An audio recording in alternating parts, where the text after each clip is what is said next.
It looks like we're going to get another win with Madam Web bombing at the box office.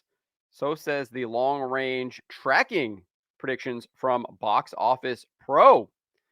Before I get into this, I'd like to ask you, please hit that subscribe button, hit that bell for notifications so you don't miss any of our future videos here at the Trent Report. Yes, indeed. It is looking like Madam Web is going to perform worse than Jared Leto's Morbius at the box office. And this is a huge win for anyone who does not want the agenda in their comic book movies. This Madam Web movie is clearly part of the agenda. 4 women fighting the big bad man who is the villain. On top of that, it obviously disrespects the source material, race swaps Maddie Franklin from the comic books. So it's part of that agenda as well, the DI agenda. So it is good that this film is going to perform terribly at the box office. But let's get into these numbers here. Box Office Pro shared their long range predictions, revealing they believe the film will only gross between 25 million and 35 million in its opening weekend.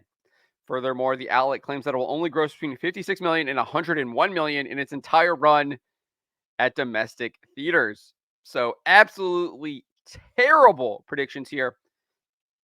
We'll get into the ROI, but let's just look at some comparisons here first. So, we've got Morbius.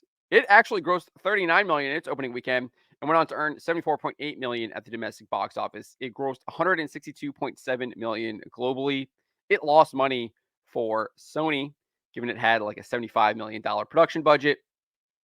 And I think that means you have to earn around 187.5 million if you use the simple 2.5 times factor, which incorporates uh, theater hall, marketing costs, etc.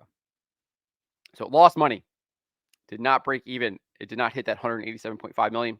It lost money at 162.7 million. So you better hope that Madam Web has a much lower production budget in order to break even, but it doesn't. Actually, it's a higher one, but we'll get to that. Morbius is the worst performing Sony Marvel film to be released so far, and it looks like Madam Web is going to give it a run for its money. We're going to have, within less than 6 months, we're going to have 2 comic book movies set records for the worst performing films at the box office from their respective studios. It's a good time. It's a good time to celebrate the death of the agenda in comic book movies. So other Spider-Man live action spin-off films have grossed over 200 million at the domestic box office. You had Venom. It did 213.5 million domestically back in 2018. And then its sequel, Venom Let There Be Carnage, did the same amount, 213 million, but that was in 2021, meaning it sold less tickets due to inflation and ticket prices going up, etc. Interestingly, the first film had lower opening weekend than the second film. It did 80.2 million its opening weekend, Venom did, and then Let There Be Carnage did 90 million. However, the first Venom did 856 globally and 501 million for Let There Be Carnage globally. So we saw a decline there already. As for Madam Web, though, it reportedly has a production budget of 80 million, which means it needs to earn at least 200 million worldwide to break even. As I just said, Morbius did not hit that mark, and it had a higher opening weekend than what they're predicting Madam Web will have. So it's really unlikely that it will hit that $200 million mark. Because if you look at Morbius, it follows that same trajectory, 74% decline in its second weekend. So it went from 39 million or 37 million, I think, to 10.2 million. And then its third weekend, it declined another 54% to 4.7 million.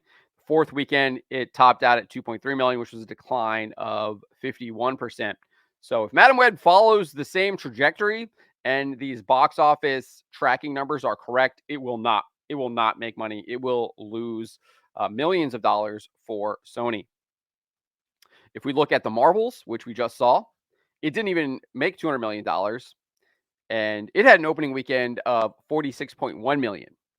So it's unlikely that Madam Web is going to hit that $200 million mark when we're looking at a film that made 46.1 million in its opening weekend.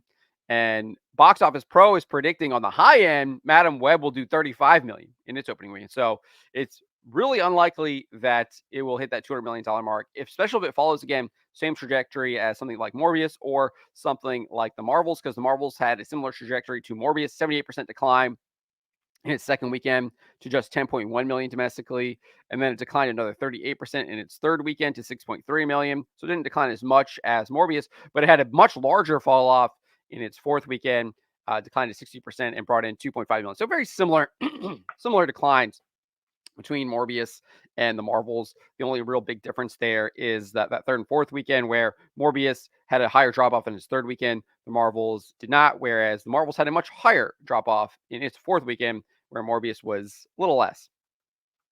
So it's not looking good for Madam Web if you look at Morbius and you look at the Marvels and it follows that kind of trajectory.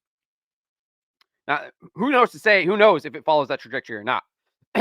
I'm just going based on what I think it's going to follow. I mean, we have the Marvels just came out, similar film, girl power movie, three female heroes fighting against, at least in this case, I guess it was a female villain, but it was basically all female movie, and then Samuel L. Jackson, I guess, was shoehorned in. So Madam Web looks to be very similar to that, right? So it's not surprising that the film, I think, is tracking poorly. It's an F-list Spider-Man character in Madam Web. Most people probably never even heard of Madam Web, um, unless you're like a really diehard Spider-Man fan, I would say. She is kind of way down there on the tier list of Spider-Man adjacent characters that you might know. I'm not super familiar with her. As I mentioned earlier, I do think the film is pushing feminist ideology. You got a bunch of women teaming up to take down the big bad man. And then it's also intersectional because you've got the race swap with the casting of, what is her name? Celeste O'Connor as Maddie Franklin. You can see this is what Maddie Franklin looks like in the comics, white woman. And she's Celeste O'Connor is black. So you've got that too. So you got the intersectional feminism going on there. Clear agenda happening, in my opinion, for the film. They did seem to get the costumes right. I will give them credit for that. The costumes look comic book accurate. But I also think moviegoers are just sick of this stuff. They're sick of the agenda, and they can sniff it out now. It took them a little bit. Took a little bit to sniff it out. I mean, obviously, Captain Marvel 2019, 1.1 billion globally being sandwiched in between Avengers Infinity War and Avengers Endgame. But less than 5 years later, Marvel's come out, doesn't even do 200 million worldwide. So it took 5 years, but people figured it out pretty quickly, and have been rejecting it. So I think this is cause to celebrate. It's cause to celebrate. It's also telling these studios, we don't want this stuff in our movies, and we don't want it anymore, and you're going to pay the price for it if you continue to do this. So those are my thoughts on the matter. Let me know what you guys think about this in the comments below. Remember to always be charitable, but to always speak the truth.